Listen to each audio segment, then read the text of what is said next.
Well, good morning, everybody.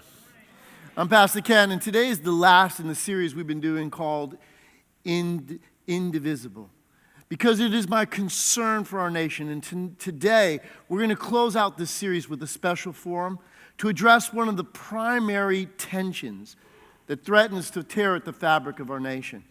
Specifically, we're going to talk about the tension that is being experienced by both police and minorities within our nation. And so I've asked some members of our congregation who are part of the police force and some of my pastoral staff to be a part of that, to give unique perspectives on that. Because today I believe that God will open our hearts, our minds, and our understanding. Because I believe the church should play a role within our community of being the answer to being a solution to the problems of our life, not contributing to the problem that exists in there, and not thinking that it's somebody else's responsibility to handle. And so it says in Proverbs 4:7, wisdom is the principal thing, and with all you're getting, get understanding. Well, I believe the reason for that, and what the Lord has shown me is that when we seek to gain understanding, it's only then we know what the wise thing to do is. So that is my prayer today, is that we would listen with open hearts and say, God, what part can I play individually and corporately to be a part of the solution? So I'm going to ask the members of my panel who are with me today to introduce themselves both personally and professionally. Good morning. My name is Anthony Campbell. I'm the acting chief of the city of New Haven. Thank you. Thank you. I originally hail from Harlem, New York, where I was born and raised.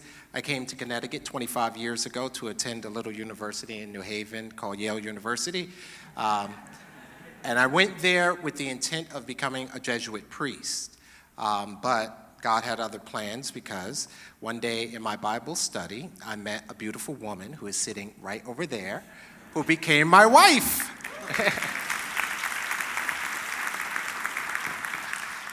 And ultimately, when I graduated from undergrad, I attended the Yale Divinity School, and God laid on my heart, I still want you to do ministry, but I want you to do it in a different form.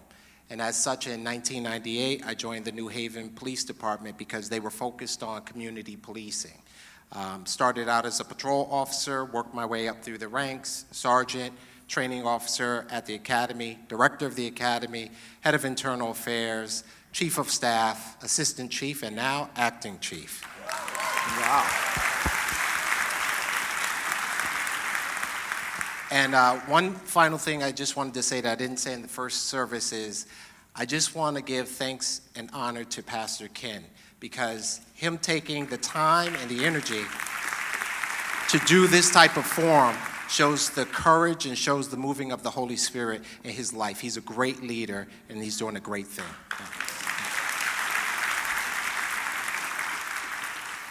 Well, in comparison to all that, let's keep it moving. I'm Pastor Marcus, the worship pastor here for about 3 years now, and it's just a joy to serve you all. Thank you so much.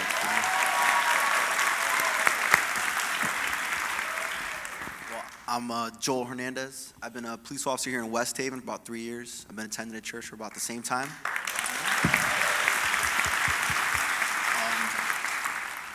Real quick, I just wanted to give a shout out to Pastor Marcus. Pastor Marcus said something the other day, and he said, correct me if I'm wrong, he said, there's no coincidence when it comes to God. And it's orchestration. I applied 11 different police departments all over this country, and the department that took me was West Haven Police Department. Amen. In this community. So I'm 28 years old. I was probably born when Chief Campbell was going to college. I'm in the patrol division, and I primarily work the midnight shift, so that's A squad. That's all I got.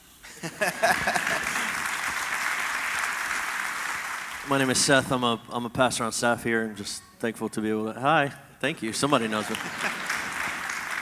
to be able to share in this conversation this morning.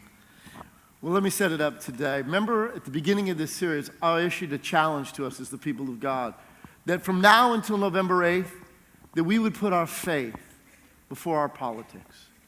Because the fragile experiment of America were people who came together under a belief that all people were created equal and endowed by God with certain inalienable rights. Among such were life, liberty, and the pursuit of happiness. And so this is at the heart of the American society that we live in. In fact, our Constitution begins with a preamble to the Constitution. Says, "We the people."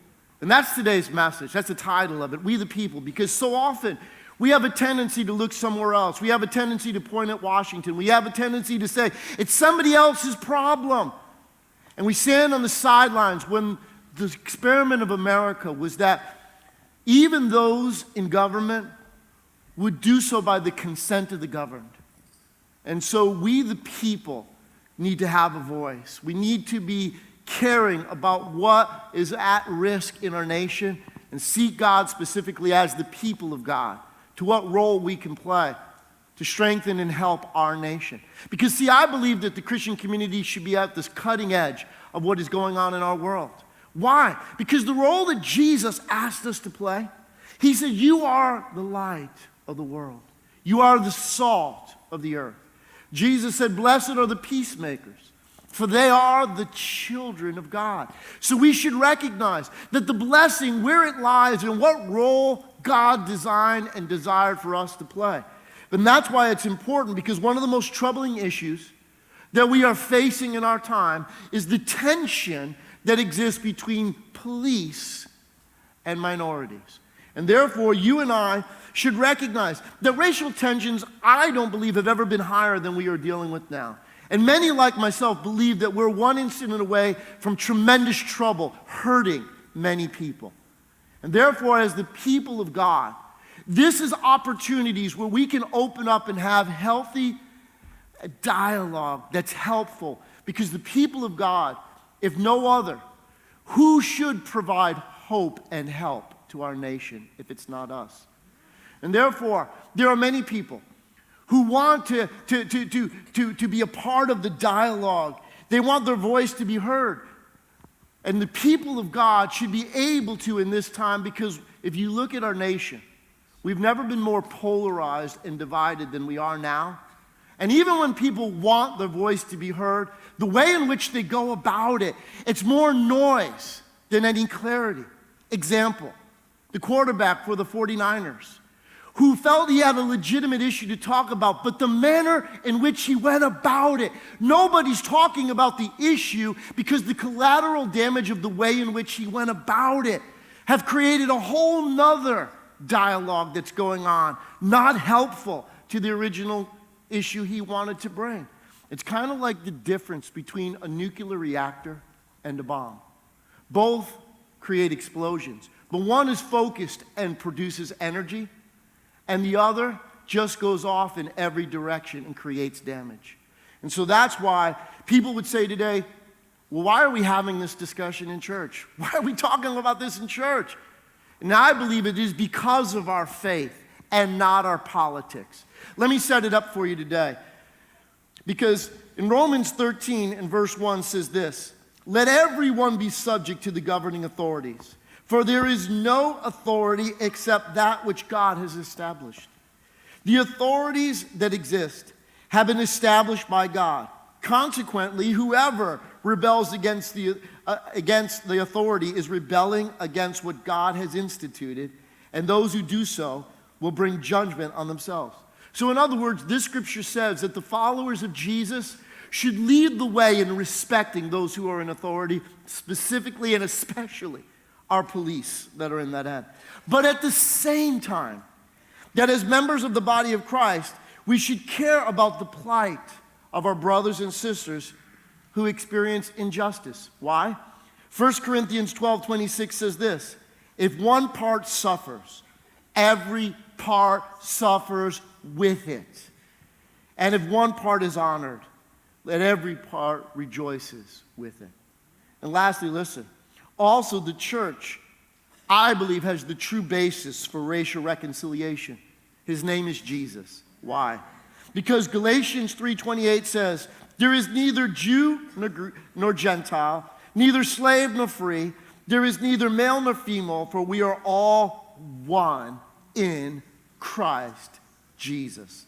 Therefore, you and I, it should be our faith that causes us to seek solutions to the problems that we face and not contribute to all the difficulties that are going on around us. See, I believe that the church, in one sense, needs to repent. That means to change our thinking and to change our actions. Why? Because in the past, the church has been complicit to problems that have gone on in our nation. Whether they have been sitting on the sidelines waiting for someone else to do something, or been a part of the problem that was tearing at the fabric of our nation. And therefore, it's you and I that can begin to lead the way, to change our actions, and to seek God specifically as to what role we can play as salt and light in the day and hour in which we live. Because, listen, we are called to love. In fact, we're not just called to love, we are commanded to love. We are to love like Jesus. And if we're to love like Jesus, Jesus waded in right into the racial tensions that existed in his day. That's why Jesus made the hero of one of his stories a Samaritan, who was a hated group of people by the Jews. That's why Jesus went to heal the servant of a centurion and commended him for his faith. Jesus even went to the home of tax collectors in his day. And that's why you and I, my friends, love should cause us to care, support, and seek to understand what people are going through on both sides. And lastly, the reason why I'm doing this today is because for too long, the media has driven the narrative. And you and I need to begin to recognize that the importance of a community is to listen, to understand, and to gain wisdom from God through such. And so, I'm going to ask the questions to my panel today. I'm going to start with you, Chief Campbell. Listen. Is there any directive or intentionality in the police department to target minorities? There is no directive or intentionality to target minorities. That said, there are some disturbing stats that were brought to our attention in 2014. New Haven is a city that consists of about 33% African Americans, 32% Caucasian only, 26.8% Hispanic, and 4.8% Asian, and the rest are other, listed as other. Yet despite those statistics, in 2014 a report was presented to us that showed that in New Haven, as well as a number of towns across Connecticut, including state police and some others, we were stopping African Americans at a rate 3 times higher than we were stopping anyone else.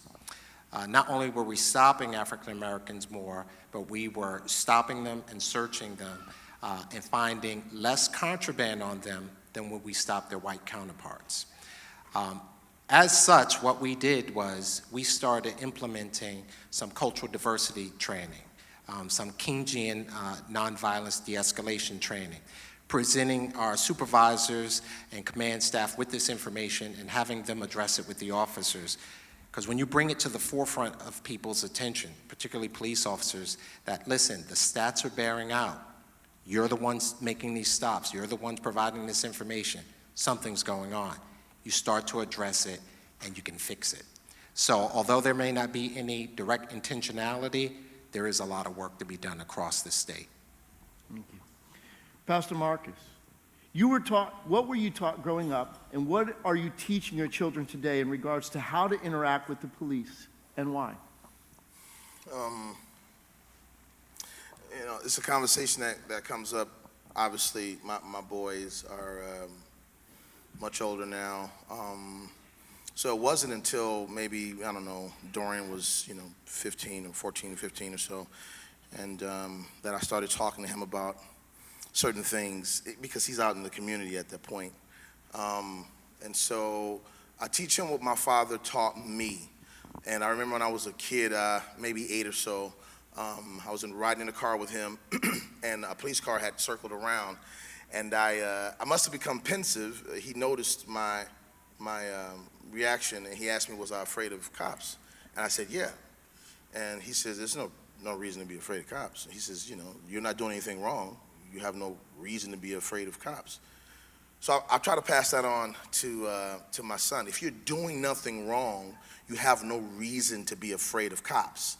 Well, somebody's saying, well, you must not be alive in this day and time because, black men have plenty of reason to be afraid of cops. And I get that. But let's start with doing the right thing. Let's start with that. If I prepare my son to be afraid of cops, then he becomes reactive instead of proactive. Now, his footing is always defensive. What's about to happen? What's about to go on? No. Just go out there. You know what? We could be great Christians if we just first start with being great citizens.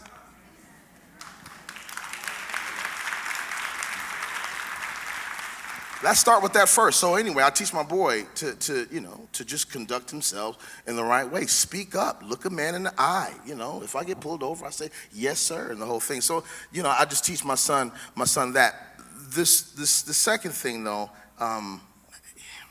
it's tough because I also have to teach my son in this society that he has to be 10 times better than the next man. Yeah. I have to also teach him that if he's in a situation walking with 2 or 3 friends and he has white friends or Hispanic friends, that, and this is how I was brought up, that if something goes down, most times they're going to look at the black one. Yeah, I know.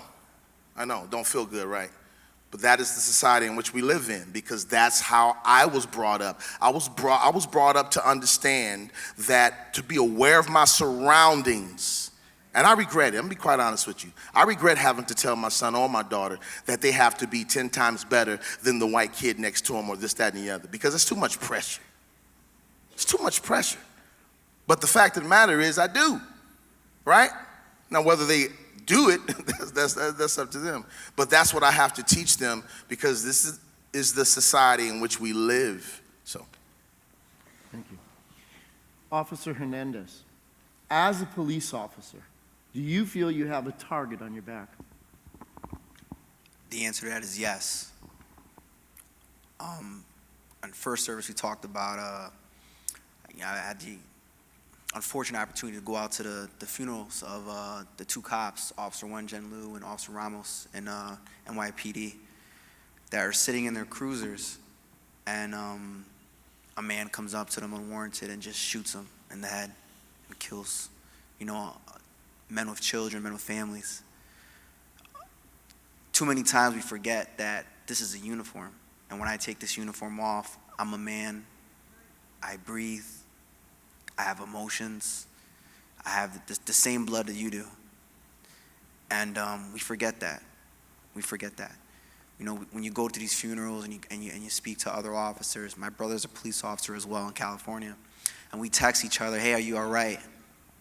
It's a sobering thought. Or when most recently when the officer was killed in San Diego, where my brother's a police officer, I'm frantically trying to call him. Are you okay? It was the longest 30 seconds of my life. So we feel like we do have a target on our back. Chief Campbell, what's the role that you see that police play in the community? In the 21st century, especially if you're practicing community policing, I believe that the police have an integral role to play in the community. Many times people look at us as law enforcement officers. We do the motor vehicle stops. We're the ones who are going to be dispatched to go and make an arrest. But one of the biggest roles we play in the community is educational. Far too often, people have an idea or this perception of what we do, and it's usually pretty far off.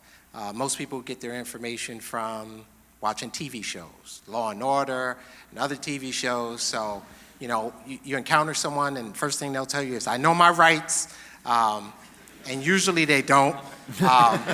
So, a lot of times it's our role to educate them, to help them to understand the anatomy of an arrest, to help them to understand what their rights really are.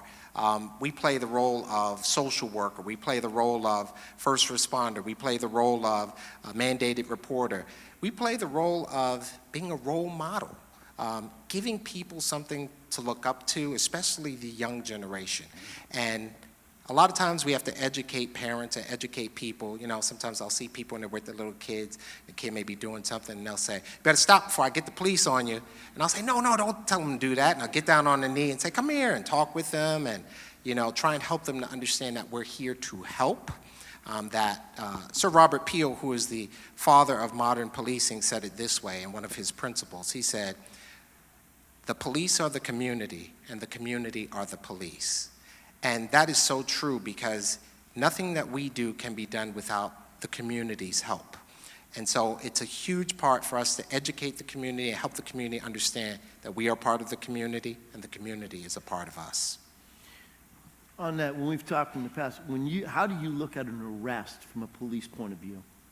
Well, when you look at the anatomy of an arrest, it depends on what the situation is, but overall, almost all arrests will have this format or anatomy.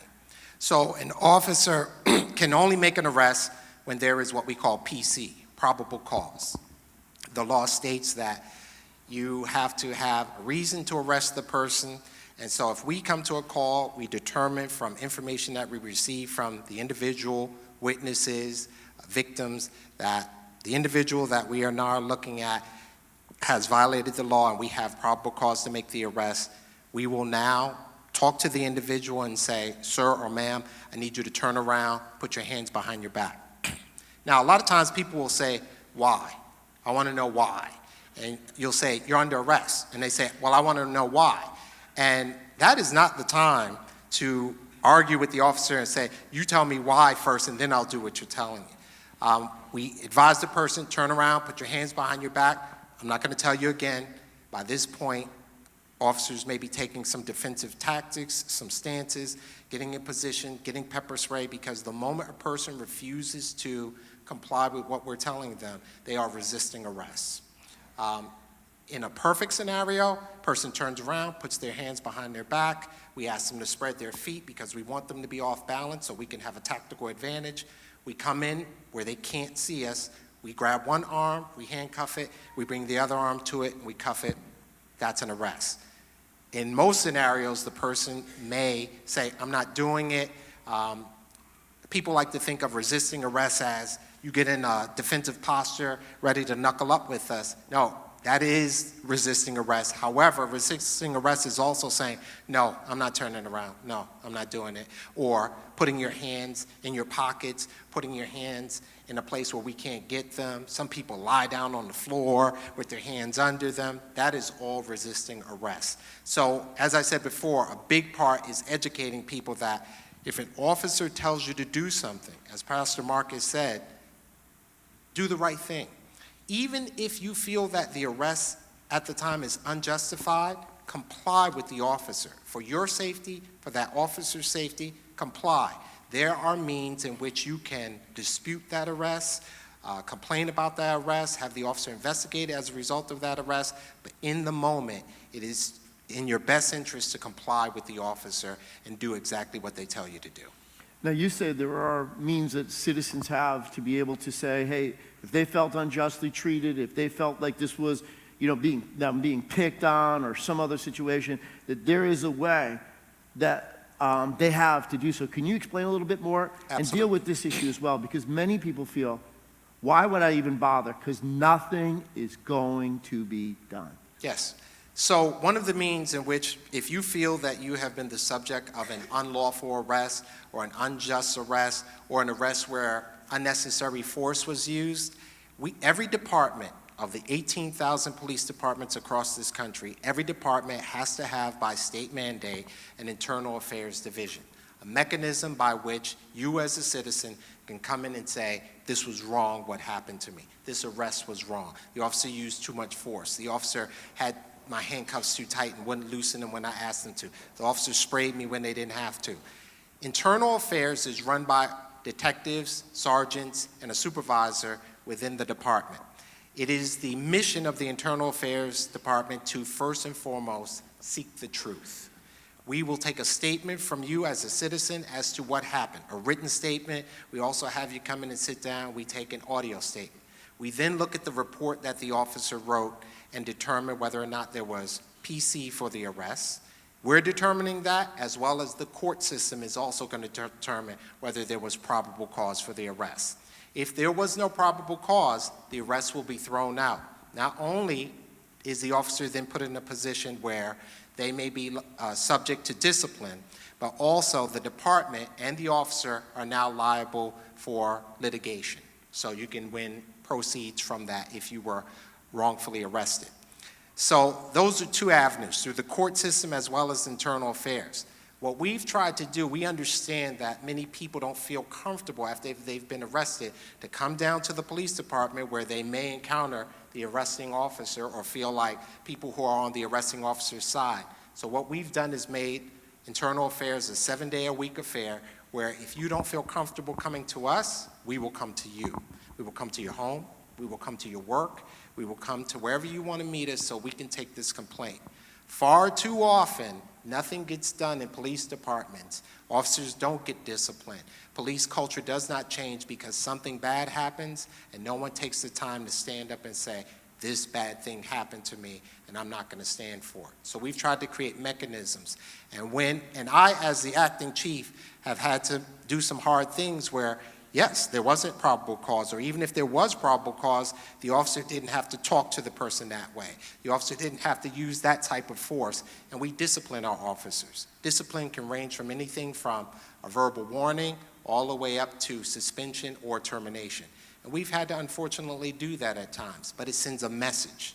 It sends a message that you must treat each person with respect. You must honor your oath, and you must honor the constitutional rights of everyone.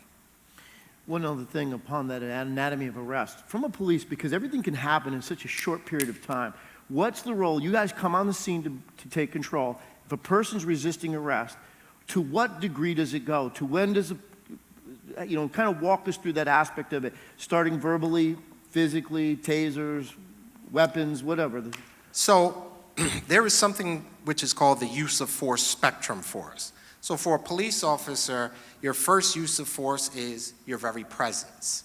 When a police officer in uniform is present, no matter where it is, people see that officer and they know that that officer represents the law and law enforcement. So your very presence, you're on the scene, you've been called there for a particular reason, your very presence. Second thing is your verbal. So if I tell you, sir, ma'am, stand up, you come on the scene of a domestic, sometimes there's chaos, people are sitting down, they're sitting on the couch, you tell them, stand up, I need you to come over here because you don't know if they have weapons or you need them step out the vehicle. It is your verbal commands. Next thing is what we call hands-on. If you tell someone to do something and they do not do it, your next step is, I'm going to put hands on you. Turn around, put your hands behind your back. No, now I'm going to grab your hand. You won't, or your arm. You won't do that, then now I'm going to start using the tools that are given to me. Next step would be pepper spray. Start shaking that can. I tell people all the time, listen, this is liquid hell. Please don't make me use this. Start shaking it up. You watch the officers behind you start backing up. People start up. A lot of times you hit a person with that and they just scream and collapse. Now you got to get there, get their hands, cuff them. Sometimes the spray won't work or people say, I don't care. Next phase would be your baton. Take the baton out, you tell them, listen, turn around, put your hands behind your back, or else I'm going to have to hit you with this baton. If that doesn't work, next phase is the taser. Taser usually works, and usually you pull a taser out, people are like, please, I'm turning around, just give me a moment, and they do what you tell them. Now, the taser is what we call less lethal force, because tasers, in some instances, including in this state, afterwards have been found to be lethal. The person has died as a result of the taser. So we try to use all the other force first. And last but not least is the firearm.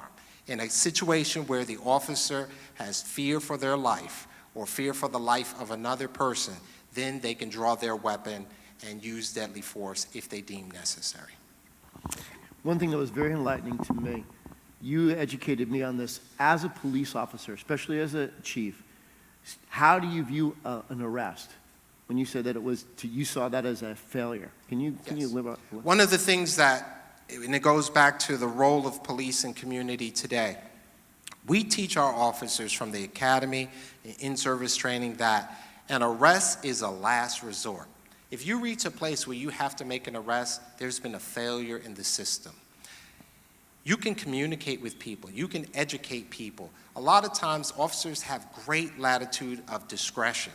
And if it reaches a place where now have to make an arrest, there has been a breakdown in the system. Now, there are certain instances which are state mandated, like domestics. If we get there and there has been a determination that there has been violence or the threat of violence, we have no discretion. We have to make an arrest.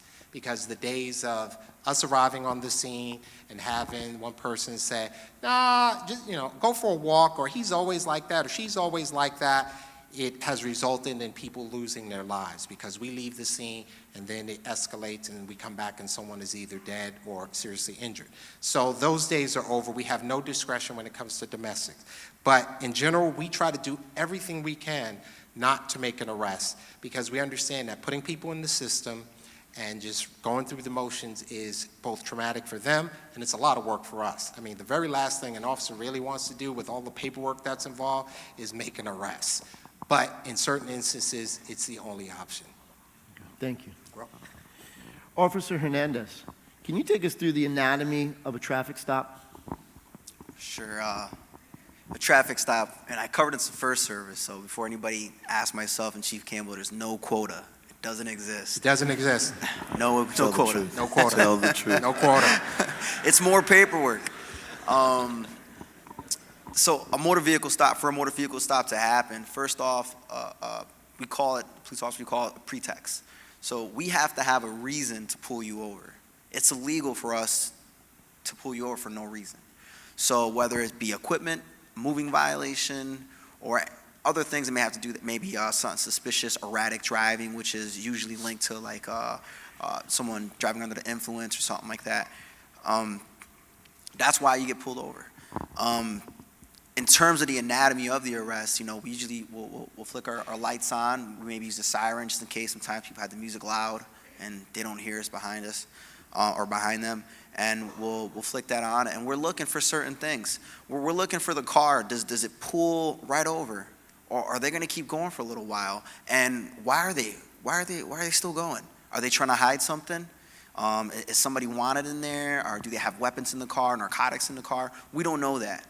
One of the two situations, one of the top situations where cops get killed is on motor vehicle stops. We are the most vulnerable at motor vehicle stops. Many of the murders that have occurred have been motor vehicle stops. One of the things that we look for when I stop a vehicle myself, and especially kind of unique to me that I work the midnight shift, so it's dark, so I can't see anything, is we try to light up a vehicle. I want to see what your actions are. Are you reaching for anything in your pocket? Are you fixing your mirror, trying to see what I'm doing? Is the car moving? Is it shifting? Are you hiding a weapon under your seat? It's happened. It's happened. So those are things we're looking for. We'll come up to the car, we'll tap the trunk, just make sure no one's popping out of that trunk, because that's happened too. And also, we come across that car. Another thing I want to also touch on that we touched on earlier is don't keep going and say to the officer, well, I just wanted to make sure it was a better spot. When we pull you over, it's a predetermined spot. We're doing it for your safety and our safety. Countless times we've seen officers getting hit by vehicles that are coming around. They don't even see, they get in a daze with the lights going on. And we pull you over for your safety and ours. We don't want anybody to get hurt. That's really what it is. Officer Hernandez, let me ask you this question.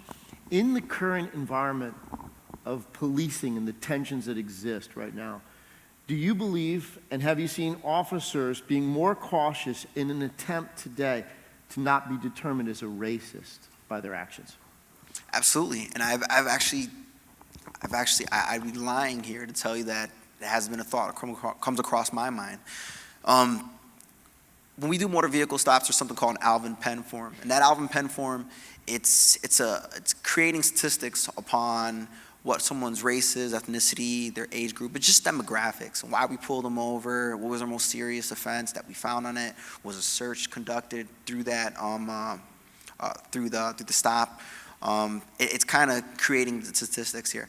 And it's a thought of mine, a thought of some of my coworkers. At night, when I pull a car over at 2, 3 o'clock in the morning, and I come across and I speak to the operator, whether he's African American, Latino, or whatever he is, I have to write down what his race is. And when later on, and I'm doing all my statistics and I'm writing all my things, a thought of uneasiness comes across. Wow, I pulled over 3 African Americans tonight, or I pulled over 3 Puerto Ricans or tonight. How do I look? And I work the midnight shift. I can't see who's in the car. A lot of times people will come out of the car and they'll say, "You pulled me over because I'm this, I'm that." I'm like, dude, you're tense. I pulled you over because you're tense. So yeah. And what's your first concern? When you stop a car, what's your first concern? My first concern is my safety. Like I say, I'm very, very vulnerable. I have, we call these, some of the guys joke around the locker room, these are bullet resistant. So we wear these vests and it only protects us from here to here. It doesn't protect my head, doesn't protect the rest of my body. And when I walk up to a car, I don't know that car that's tinted or it's dark, I'm in a dark spot. Is a barrel of a gun pointed at me? I don't know that. I want to go home after end of my shift. Like I said, we're human. Thank you. Pastor Marcus, how can you gain and build trust with police when you're pulled over and stopped? I want to say donuts. No, I'm just kidding. It helps. It helps. A lot. That was Chocolate ones, please. Right. it's a bad joke. Bad joke.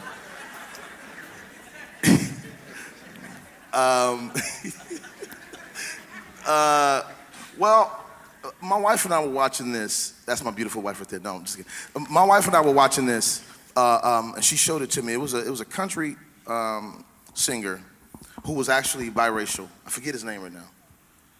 And he did his own YouTube video of how to conduct yourself if you're pulled over. And I thought it was very insightful. However, Chief helped me with more detail after that.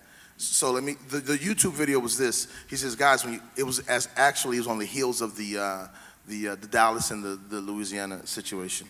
And he was telling the young black man, he said, listen, because see, I don't know, let me kind of push it a little bit. I don't know how many white cats in this audience white knuckle drive. Y'all know what white knuckle driving is? Okay, you do not. All right, so white knuckle driving is when you get very nervous when a cop pulls behind you and you're like, oh man, I'm about to get pulled over. Now, there are several reasons why you might feel that way. If you're driving dirty, go ahead and look that up in the Urban Dictionary. If you know you've been speeding, right? But for some black guys, they could be clean as all get out, but feel like, oh, why am I being profiled? Why, am I being profiled, or why am I being pulled over? Especially with what's going on in today's society. So he says this: when you get pulled over, he says, first of all, don't put your wallet in your back pocket. He says, take your license out and your registration and put them on the dashboard. When the officer approaches the car, put your hands on the steering wheel and keep them in plain sight. Roll down your window. I'm doing this because I was born in the 70s. But roll down your window, and when he approaches, see, now he feels much more confident about this thing. I heard a cop say this, that they want to be in control of the situation. In Michigan, where I'm from, there was a law against having tinted windows. We couldn't have tinted windows because the cop felt that way. He didn't know if he was in line of sight of somebody in the back seat. So they have to feel confident. So what I can do is one, be compliant. I was taught, do not become argumentative about being pulled over. Oh man, man, I wasn't speeding, man. What you pulled me over for, man? Oh, whatever, man. It's because I'm black, huh? It's because I'm black, huh? No, you have no brake lights whatsoever. Man, you know what I'm saying? And that's my thing. Hey, listen, I don't use race cards. Because I don't want to go there first. I want that to be the very last thing I have to go to after I have tried to figure out what's going on in this situation. But if I'm doing the right thing and I happen to get pulled over and you know what, I was speeding or whatever the case was, then just simply deal with the situation. Be kind, speak up. Yes, sir. There are times I didn't know what to call the cop. Yes, Your Majesty, I understand this was the wrong way, but I was, you know what I'm saying? But be kind. I'm gonna tell you something. I've gotten pulled over a lot of times. I know that seems bad. I know, you're wondering who you hired as worship pastor. I get it. But my point is, when I was pulled over, I always complied, even when I knew I was dead wrong. Because I didn't want to give him a reason to pull me out of that car, handcuff me, and throw me in the back of that cruiser. So I simply complied. And most times, they would say, man, you guys seem like some real nice guys. I'm going to go ahead and let you go. Thank you. Pastor Marcus, can you share your thoughts about something you've shared and you've talked about in the past where you just think, and this regarding, as you said, if black lives matter, they matter from the crib to the casket. In fact, they matter for all life. Can you elaborate on those fronts? Yeah, I'm about to make a whole lot of people mad right here. But I told you I'm not scared of you. So, no. So here it is for me. I'm a student of history. There's nothing new under the sun. And I believe that where we are, we have been before. I like to watch the footage, especially last year when I was preparing for this in February, or this year rather. I was watching the footage of the civil rights movement, and I saw some really interesting things, which was they prepared the protesters or the people who were marching, they prepared them for anything that would happen. Being hosed down, the dogs being sicked on them, bottles thrown, cuss words, whatever. They prepared them for what would happen. I stand on the sidelines of what we know as the Black Lives Matter movement. I do. I stand on the sideline of it. Because I believe if Black lives matter, they have to matter from day one, in your house, raising your kids and teaching them what to do in life. I believe if Black lives matter, then it has to matter when a young black man kills another young black man. Listen, if you're gonna march, then you gotta march when it's a black on black crime too. If you're gonna march and hold up your signs, then you also have to hold up your signs and march when rappers are denigrating our young black women. You can't pick and choose. You can't say, oh, Black Lives Matter when a young black man was shot down by a white cop. It does matter. And let me tell you something. Black Lives Matter too. That should have been the hashtag. I said this to a person and he said, well, it wouldn't have made a good hashtag. I'm like, who cares if it makes a good hashtag? The idea was Black Lives Matter too. If you say the word too, then of course you're including yourself. And so here's my deal. Here's the problem that I have with those who will retort with all lives matter. Yeah, all lives matter.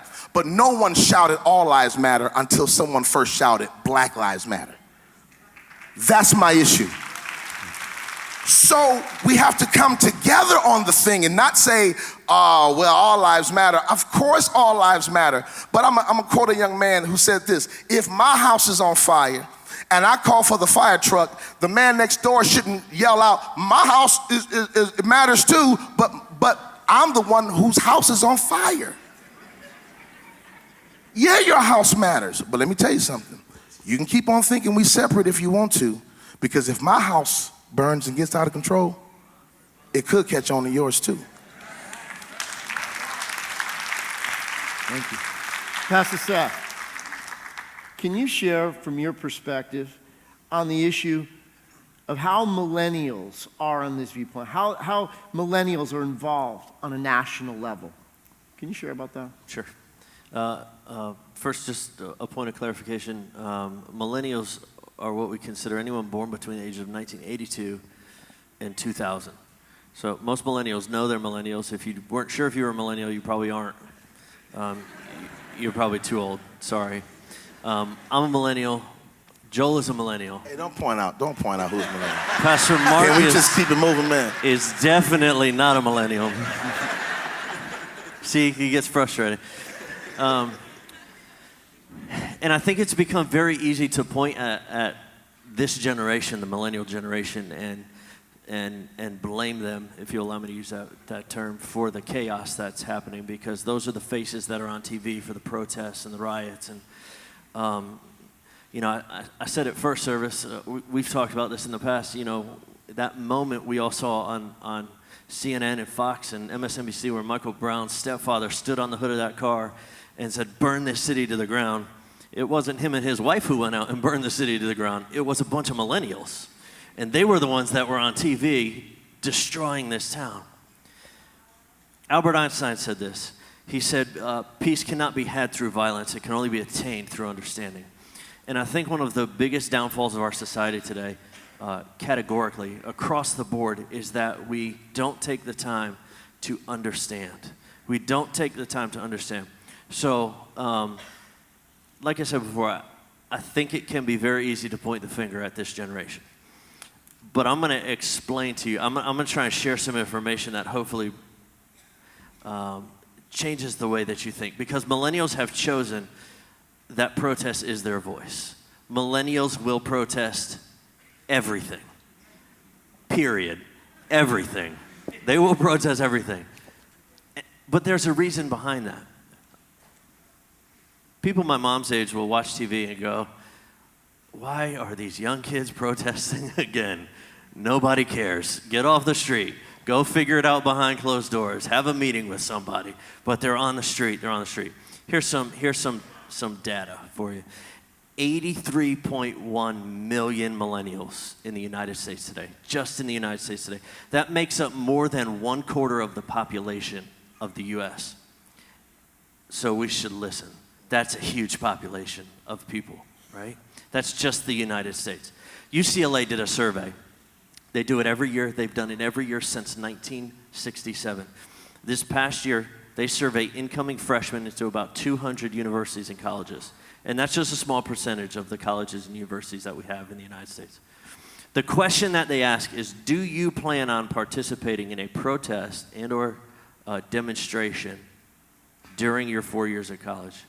This past year, 8.5% of the people, of the incoming freshmen that they surveyed said yes.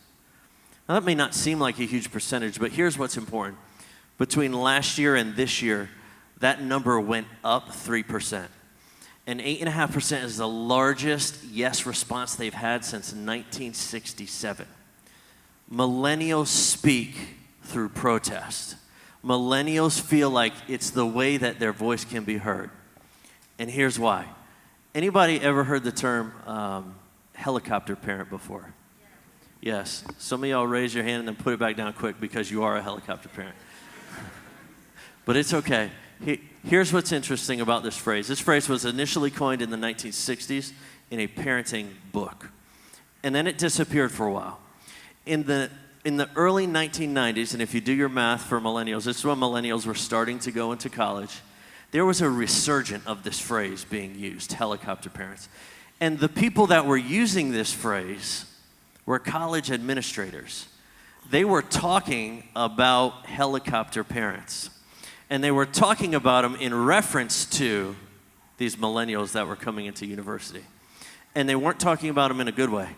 A helicopter parent is a parent that hovers, right? The baby boomers' parents were called stealth parents. They just let you get in a fight on the schoolyard and figure it out for yourself, right? The millennials' parents are called helicopter parents, and they hover over everything. They're always, "Oh, I got that. Oh, I'll take care of that. No, Mommy will handle that. There's a problem at school, Mommy and Daddy show up, right? Let me call the bank. I'll figure out this overdraft for you. Don't worry, right? These are helicopter parents. Now, this is not for all millennials. My mom was not like that. All right? But this is generally what we see. So these college administrators were using this term helicopter parent, because when their kids would come into school, if there was an issue, their parents would deal with it. Professors were dealing more with parents than they were with students. And research shows that even into grad level schools, master's programs, law school, med school, these college administrators are still dealing with helicopter parents. Imagine going for your bar exam and mom showing up to make sure that she's okay. so deep that they would call them every morning to make sure they were up, call them before every class to make sure they were going, call them before they went to bed so that they knew they were getting enough sleep at night. These parents were all over it. It was their parenting style as the millennials were growing up. Here's what happened. When millennials stepped into the college world, right, they turned 18 and miraculously they became an adult. That's what happens. So they're at university and college. They're adults now, and now they find out that they actually have a voice. Millennials are one of the most passionate generations about social injustices that has ever walked the face of the earth. They're the most tolerant generation. You see much more cross-cultural marriage, interracial marriage. That's why you get all these religious views about all gods. Everyone goes to heaven, no matter what you believe. The millennials are most tolerant for everything. They believe it, and because they're tolerant of it, they fight for it. So they get into college, and now all these groups and projects and programs are popping up. Hey, let's fight for the homeless or the Tibetan monks or all this other stuff. And they're like, yeah, I can do this. I can speak out. So now they're finding that mom and dad aren't there to speak for them. They have a voice. And they're finding their voice in protest. This is why millennials protest, because they found their voice. Okay? Here's the problem. The problem is not millennials protesting even. The problem is that nobody has taught them how to use their voice. Nobody has said, this is how you use your voice for change. Let's be real. Black Lives Matter was formed by 3 millennials, right? The majority of the Black Lives Matter protests, whether you agree with them or not, are peaceful. They're peaceful protests. Even in Dallas, where the tragedy with all the police officers' own report said that it was a peaceful protest. Is that correct? Peaceful. These protests are peaceful. They're out there doing stuff, but they're not necessarily making change or creating a conversation. Pastor Ken mentioned it at the beginning, this 49ers quarterback. Whatever you think about him, nobody's talking about inequality in America. There's this huge debate raging about the national anthem now, right? Have you heard the second verse? That wasn't even the point, right? But that's what people are talking about because he's using his voice inappropriately. There are no mothers, there are no fathers, there are no grandfathers, uncles, aunts, older brothers, sisters who have challenged these millennials to say, hey, make sure your voice is creating change and conversation. I can evaluate your level of commitment by asking one question. Does your level of action equal your level of rhetoric? Right? Because we've got a lot of people shouting out there today and not a lot of people listening, not a lot of people really understanding. And when I talk about action, I'm not talking about blocking 95 so working people can't get to work or burning down the CVS on the corner. I'm talking about real action that forces change, that brings these issues to light. So the millennial generation is huge in this movement because it has become so elevated. Right? And because it's such the largest generation that's ever walked the face of the earth. But what they're doing is, like Pastor Marcus said, they're not going about it in a way that's constructive, that actually forces change. On the national level, I think there's enough people playing on the national level. I think if millennials really want to see change, that they need to be changing their neighborhoods in the communities that they live in. The Dallas police chief, during all those riots, said, hey, we're hiring. If you really want to make a change, come fill out an application and I'll put you in your neighborhood so you can change. That's the voice that we have to be willing to chase after as a millennial generation. Hang on a second. I didn't interrupt you. Go ahead. Kaepernick comes up twice. I just want to say this. What Kaepernick did, he actually didn't use a voice. He just didn't stand up. And people are having an issue with what he did, and he said it. People are saying, oh, yeah, he's developing. I'm proud of what he did. That's great. Be proud of what he did, but for the love of God, understand why he did it. Don't just look at it and go, well, you know, it polarizes everybody. Oh, he should have stood up. Oh, the soldiers were there. Da da da da da. I mean, but let's look at what he's talking about. That's what would interest me. Find out what he's talking about. There is a third verse to the national anthem that we do not sing ever since 1930. We don't sing it. Please research it for yourself. It's going to be interesting. However, what he did is what we have fought for in our Constitution, is that he's using a freedom to do something. Whether you agree when he did it or how he did it, he is using his freedom to do something. That's where we start bumping heads with each other. Because my freedom and your freedom are two different things, but when I do something that you don't like, then all of a sudden I'm wrong. We got to, cause and effect is what caused this world to be. We got to stop magnifying the effect and look at cause and have intelligent conversation. Chief Campbell, how have the difficulties of your job increased since Ferguson? Since Ferguson, one of the biggest difficulties we've encountered is you look at Ferguson, you look at Baton Rouge, Louisiana, you look at Dallas. After situations like Ferguson happen, you get officers who, as the previous question, they step back and they say, well, I don't want to be the next person who has that scrutiny placed on it. So officers would go to calls, and because we have a good relationship in the community, they would deal with people they had been dealing with before. But now, because Ferguson happened, you would get people in the community who would say, if there was time for an arrest, oh, officer, are you going to pull a Ferguson on me?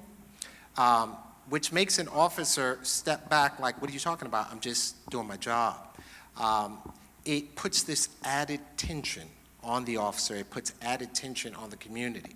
It used to be that you were held accountable for what you as an officer, for what you and your department did, but because of social media, in many instances the media itself, which thrives on sensationalism and giving little short snippets, now if something happens in Ferguson, Missouri, or something happens in California, it affects what happens and how our officers feel. So much so that after Baton Rouge and Dallas, I was actually here working in the 4-year-olds as a volunteer, which sometimes is harder than police work.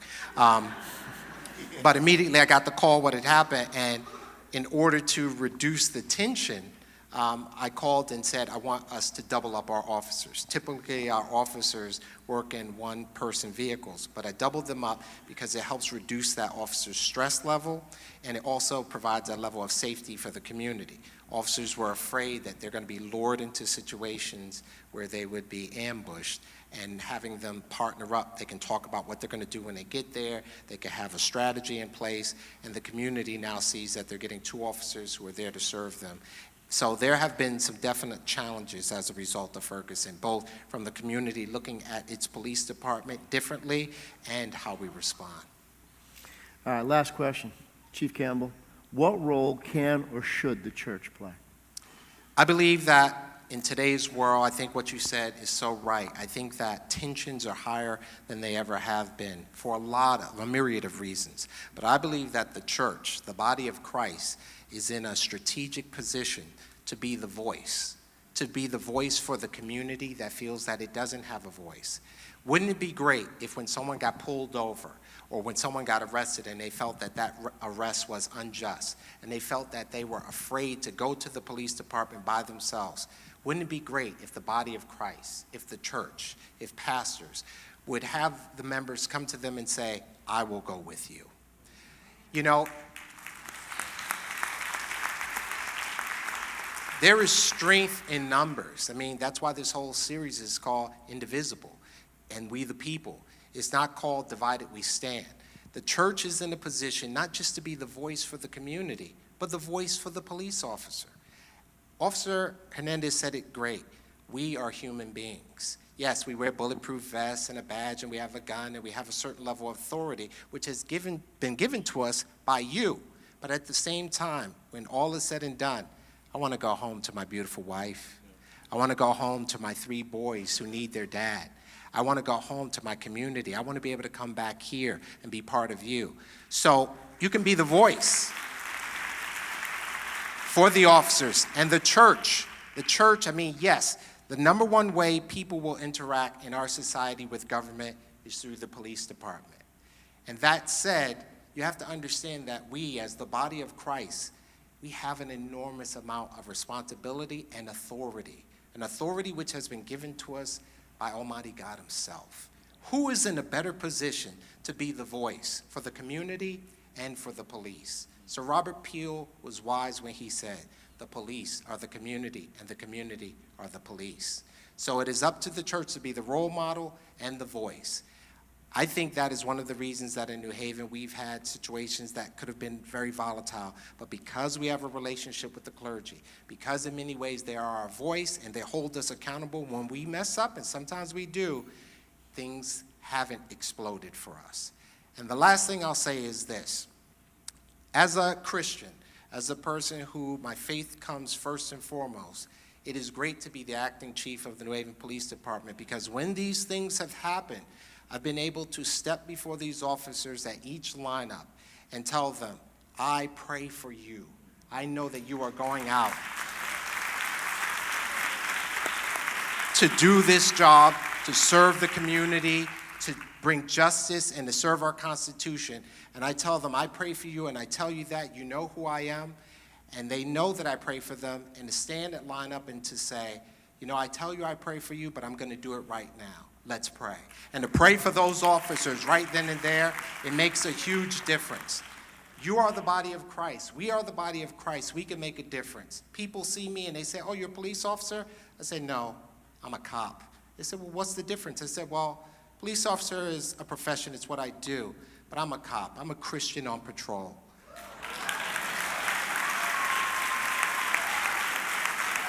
We'll have the T-shirts out there. My hope and my prayer is that the church will be the voice for the community and for the police. Thank you. Can you give all of my panel a hand, would you please? Thank them for being and taking the time here. Thank you, guys. Appreciate it. God bless you. God bless you. You know, my friends, y'all may be seated. I believe we can make a difference. I believe we should make a difference. I believe that the church can't sit on the sidelines and wait for somebody else to deal with this issue. I believe that we, the people of God, need to take the role that God has given to us. If we are truly salt and light, then these types of conversations we shouldn't be scared of. We should be able to seek understanding and learn from one another. We should be able, number one, as people of God, to stand for and honor the police. There are simple things you can do. Some of the things that I've done of recently, ever since that time in July, I started going out of my way to, every time I interact with a police officer, to say, hey, excuse me, officer, can I tell you, I just want to thank you for what you do. Thank you for the role that you play in society. Thank you for protecting me. I pulled up, there are cops that come up, they write reports in our parking lot. I pulled up just the other day, pulled down my window, and you know, as Joel helped me to understand something, okay, cops usually see people on their worst days. Or they're waiting and bracing, because usually when somebody wants to stop them, they're going to be telling them about a problem. But I'm like, I just want to know that I respect you, I thank you, I believe in you, I pray for you. Just going out of our way to embrace them. Going out of our way to learn the stories of one another. We're a church. If it can't happen in a place like Vertical Church, where is it going to happen? The body of Christ, we should learn to listen to the stories of one another. Have people over to our homes, whether they're police, whether they're minorities, whatever the situation, that we become a community that listens instead of having our minds made up because of all of the media-driven information out there, that we begin to care about one another, love one another, become truly the agency of God, because it's in that end that I believe that God can begin to work and reveal that there is a difference. There is hope for our nation. And that we, the people of God, take that responsibility before God to pray for our police, to pray for our nation, to care and to love one another, and believe God, instead of allowing the enemy to destroy this land, but to recognize that we face an enemy that's not flesh and blood. We face an enemy that wants nothing other than us to be, as a people and a nation, polarized, divided, because Jesus said, a house divided against itself cannot stand. will we, the people of God, step out of the spectator seat, get into the middle and say, I love you. I'm here to listen to you. I'm here to understand you. I'm here to stand with you and to be a part of you. Can we put our faith before our politics? Can we actually stand and believe God? Because the Bible said, if my people who are called by my name would humble themselves and pray and seek my face and, listen, turn from our wicked ways. Have we been involved in the polarization? Have we been involved in the division? Will we stand in the middle and say, you're my brother, you're my sister. You were made in the image and the likeness of God. God Almighty sent his one and only Son. Last time I checked, Jesus redeemed us to God by his blood. Out of every kindred, tongue, people, and nation. If the church can't be the agency of reconciliation and peace, then tell me, my friends, who can do it if it's not us?